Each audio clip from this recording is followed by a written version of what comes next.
Welcome back, 7xyourbusiness.com. Taking the complex and making it more simple, helping business with the 7 stages of business through the intense stages, all about cash, through to the profit stages and ultimately to the investment stages where our business, we have dividend policies and the business is consistently giving us a return. And 7 pillars, you'll see a theme with what we do, 7X, and at 7X Your Business we've got lots of great tools you can go and download to talk about the 7 pillars. Today we're going to look at team and look at what's the key to the pillar of team. And really over the years I've learned or been taught that the fastest way to kill a business is to under deliver. So over promise, under deliver, and the second one is to affect the culture. So it's really important we protect the culture. We always wanted to look at how we get better. At the cash stage, quite often we recruit people we like. At the profit stage and certainly at the invest stage, we recruit people suitable for the role. So cash stage, it's normally about the person. At the profit and invest stage, it's more about the organisational chart and the role required to do that particular role. So team. So it's important that with AI coming so fast to us, you can tell this is not AI. It's not AI. It's coming so quickly that I believe our uniqueness, our brand, our personality is going to become more and more important. Look people in the eye, shake their hand, do business with people. We like and trust people that solve problems, who provide a solution that we can see will give us the result and either help me survive or thrive. And those fundamentals are going to just get stronger, and the personality of your business will be your brand, I believe. So anybody looking to join us has to make us stronger. The importance of our culture statement. What are our rules of the game, and writing them down. We've got a couple of examples at 7xyourbusiness.com. And then what are your fundamental generalized principles, something that takes the complex and make it simple for your business. What are your rituals? What are your behaviors in your business? Is it okay to swear or not? Is it okay to walk past the standard? It's working out what are those things that are unique for your business. So yeah, what are your rituals? What are your behaviors? What are your standards? And document that. So anybody that joins the business, they know before they start that you want people that'll go the extra mile. You want people that are willing to give 100%. That doesn't mean they do big hours, but when we're at work that we give 100% while we're at work.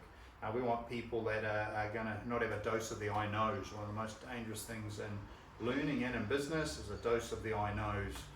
So we want to make sure we've got people open-minded to be able to listen to one another and to make sure when there's learnings for us that we can make ourselves available for that.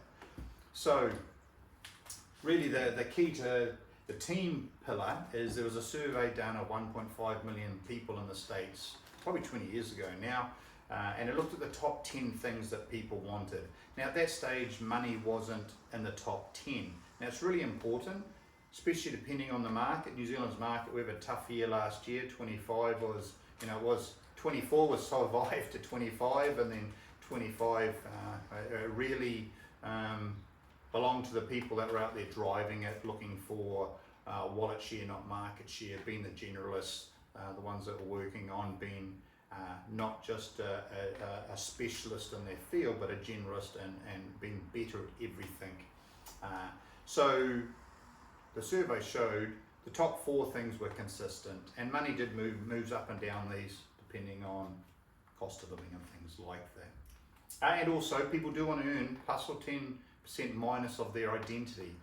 So I've learned over the years, if somebody joins the team and says, oh no, I'm happy to join for that amount of money, most times it doesn't last because we get used to spending that amount of money. So it's learning these things when we're recruiting. And also, retention of our team is way more important than recruiting new team members. So I have a couple of rules, one of those being, I'll never pay a new team member more than we pay an existing team member. We never use the word staff, we have a team. And that acronym, team, together we can achieve more, I really do like that. And it's also a pattern change. You know, you read wonderful books like I'm rereading at the moment, Atomic Habits. The psychology of these things is so important. I mean, Brian Tracy taught us that 30 years ago. Psychology is selling. Given a bit away there when you look at the 7X sales. You know, that whole philosophy around the psychology of selling changed the way we did business. And we're not product pushers, oversellers, order takers. We're solution providers. So we want a team of solution providers. We want to know what the problem, the challenge we're solving as solution providers, and we want the team to be able to deliver that. So consistently. It's no point being great one day and average the next. It's better to be good all the time. I know Jim Collins' book, Good to Great, good is the enemy of great. But we're not looking for excellence, and good is the enemy of great. We're looking for excellent. We want to take great people and help them be excellent. Well, how do we do that? Well, it's our culture. And these top four things. And the number one thing was,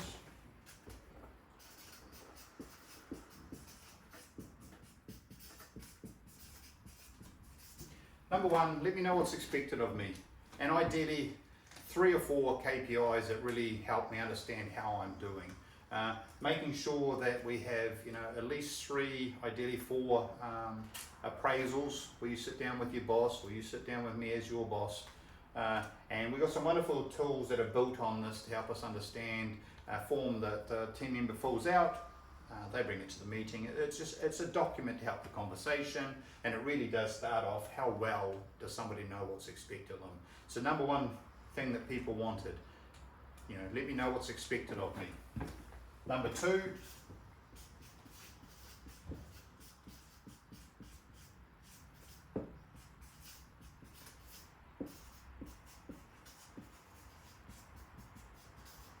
got to learn to write faster, eh? Well, let's tidier anyway. So number 2 is, number 1's what's expected of me. Number 2, have I got the tools, skills to do what's expected of me? And I've seen it many times that, you know, somebody is expected to do something, but they haven't been taught the skills yet, or they don't have the confidence in it yet to have high confidence and competence to do that particular task. So I've been expected to do a task. It's really important. Have I got the tools and skills to do that? You might need to train me. You may need to provide me with some new tools. You know, if I'm expected to do a certain task and I need a new laptop, then it's important that I have those tools to do that. So number 1, what's expected. 2, have I got the tools and skills to do that? Number 3,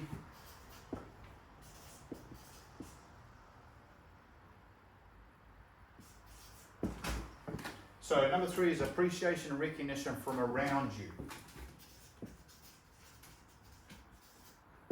So what does that mean? Appreciation and recognition from my fellow teammates, from the clients or customers. So there's a level of appreciation and recognition. We all crave appreciation and recognition. As business owners, sometimes it can be lonely, and we go, well, we'd also like that as well. And we do want a culture where there's appreciation and recognition being shown to one another. One of my sons, he's an apprentice plumber, and for Christmas he got the 3 bosses a present each. And the 3 bosses have been in business a while. I said, nobody's ever got us a present. And it was very cool because it was, my son Jack did that off his own bat to actually show some appreciation and recognition to his boss. And we should do more on that. So number 3 is appreciation and recognition from around me. And number 4, appreciation and recognition from you as the boss. So looking at, you know, reading wonderful books like 1 Minute Manager, practicing catching people do right, people who feel good about what they do produce great results. So number 1 is that what's expected. Number 2, the tools and skills to do what's expected of me in those tasks. Number 3, appreciation and recognition from around me. And number 4, appreciation and recognition from you as my boss.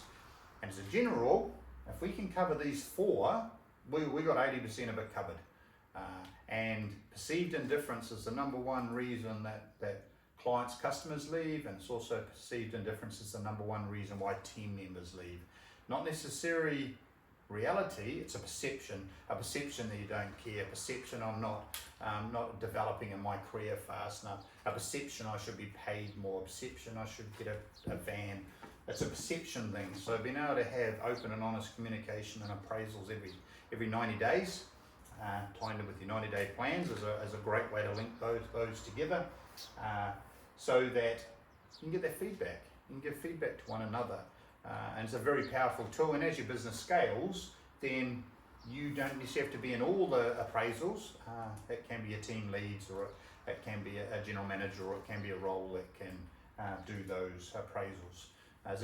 It is quite nice though, we all want to have a bit of time with you as the boss. So I'm still a fan that even if there's a team lead or a GM or somebody else that person reports to, once a year I think it's really nice that you as the boss sits down with your team members. Now, of course, if you've got 10,000 team members, that's a bit more tricky.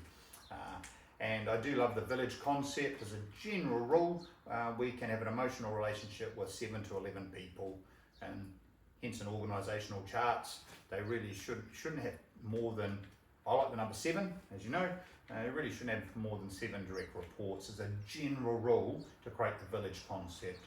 So we get to know one another well enough to know each other's kids' names or pets' names, or where you went on holiday, investing in one another like that, showing interest in one another. EQ is way more powerful today than IQ, and how I understand myself, understand others, and we've got some wonderful tools about that as well, around profiling and things that we can practice to make sure that we can really get good understanding of how well what's expected of me, have I got the tools to do it, am I getting appreciation and recognition from around me, and am I getting appreciation and recognition from you as the boss. And the little tip here is just score them out of 10. Ask yourself,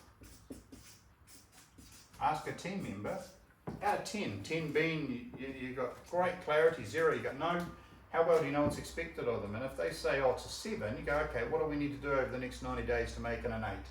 Tools, it's a 3. Okay, what do we need to do over the next 90 days to make it a 5? And so forth. And it's amazing how making sure there's a process. You know, as a general compliance, we'll make sure we pay our taxes on time and we pay the wages on time. So equally as important in the team pillar to make sure we schedule regular catch-ups. That we do, you know, when somebody starts with us, we have a quick catch-up at 2 weeks, and then we have the first of the appraisals at 6 weeks, and then every 3 months after that, they go into the cycle. So yeah, 7X your team. Check out the tools on 7xyourbusiness.com, and you'll see some tools that can help with appraisals. There's some tools there that talk about culture. There's some tools around some generalised principles that can help create a sandpit that's yours with the rules you want us to play by. So, and that way ideally we'll play the same way whether you're there watching us or you're on the other side of the world doing something else. So go and enjoy your day.